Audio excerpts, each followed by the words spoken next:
SC कॅटेगरीतील माझे मित्र बाबासाहेबांचं पुस्तक वाचलं नसेल पण बाबासाहेबांचं खूप जास्त स्टेटस किंवा स्टॉक तयार करतात. ऍक्च्युली बाबासाहेब फोटोमध्ये किंवा सॉन्ग मध्ये नाहीये, बाबासाहेब पुस्तकामध्ये आहेत. पुस्तकं वाचा तुम्ही, त्याशिवाय समाजाची उद्धार कसा करणार आहे तुम्ही? एक बाबासाहेब घडले त्यानंतर बाबासाहेब घडलेच नाही, असे 100 बाबासाहेब घडायला पाहिजे होते पण नाही घडले. का त्याला जबाबदार आपणच आहे. बाबासाहेबांना एका समाजापुरतं मर्यादित ठेवलं. त्यांच्या आचार विचार सगळ्या आकलनात घ्या. समाजामध्ये आरक्षणाचा फायदा दिलाय, अफर्मेटिव्ह ऍक्शन का दिल्या? कारण सगळी स्टार्टिंग लाईन सेम नाहीये, सगळ्यांना स्टार्टिंग लाईन सेम यासाठी आरक्षणाचा फायदा दिलाय. पण फायदा कोणीच दिसत नाही. ज्यांनी फायदा घेते तेच फायदा घेतात. माझे महाराष्ट्राचे जे मित्र आहेत ते फायदाच घेत आहेत.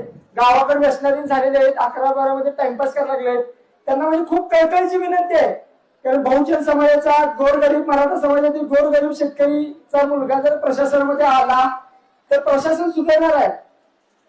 जोपर्यंत आपल्यासारखी व्यक्ती प्रशासनामध्ये येणार नाही तोपर्यंत प्रशासन सुधारणार. आपण कसं एक्सपेक्ट करणार आहे की प्रशासन सुधारायला पाहिजे? आपल्यासारखी व्यक्ती गेली तरच सुधारणार आहे ना. तुम्ही बाहेर राहून जर अपेक्षा करत असाल तर कसं अपेक्षित आहे ते?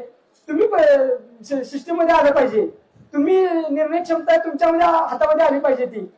सो माझं सर्व बहुजन समाजातील सर्व विद्यार्थ्यांना आव्हान हेच आहे, तुम्ही प्रशासनामध्ये आलं पाहिजे, निर्णय क्षमतेमध्ये हस्तक्षेप केला पाहिजे.